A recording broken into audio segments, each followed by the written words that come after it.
नमस्कार. आजच्या या नवीन व्हिडिओमध्ये आपल्या सर्वांचे स्वागत आहे. रब्बी हंगामातील पिकाच्या काढणीनंतर सिंचनाखाली उन्हाळी मूग व उडीद लागवड नक्कीच किफायतशीर ठरेल. मूग आणि उडीद ही 70 ते 80 दिवसांमध्ये येणारी पिके असून अल्प उपलब्ध पाण्यामध्ये या पिकांचे उत्पादन घेता येते. जमीन मध्यम ते भारी, चांगला निचरा होणारी असावी. पूर्वमशागत रब्बी हंगामातील पिकाच्या काढणीनंतर वखराच्या साह्याने जमीन भुसभुशीत करावी. कुळवाच्या पाळ्या द्याव्यात. हेक्टरी 5 टन गाड्या कुजलेले शेणखत टाकावे. पेरणीची वेळ उन्हाळी मुगाची पेरणी फेब्रुवारी अखेर ते मार्च महिन्याच्या दुसऱ्या आठवड्यापर्यंत करावी. 2 ओळींमधील अंतर 30 सेमी व 2 रोपांमधील अंतर 10 सेमी असावे. पेरणी केल्यानंतर सिंचनासाठी 4 ते 5 मीटर रुंदीचे सारे ओढून घ्यावेत. सुधारित वाण. मूग वैभव PDM टेक पुसा 9531 किंवा पुसा वैशाखी. उदीद T9 किंवा PDU1. बियाणे प्रमाण 15 ते 20 किलो प्रति हेक्टर.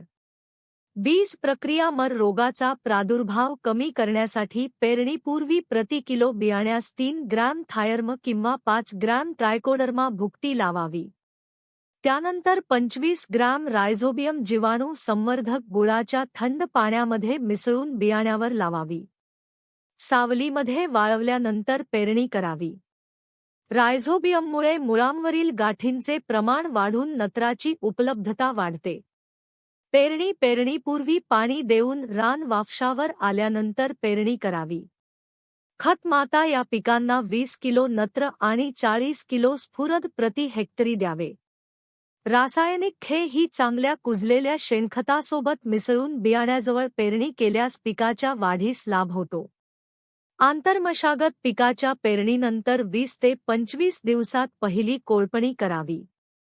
पहिल्या कोळपणीनंतर 10 ते 15 दिवसांनी दुसरी कोळपणी करावी.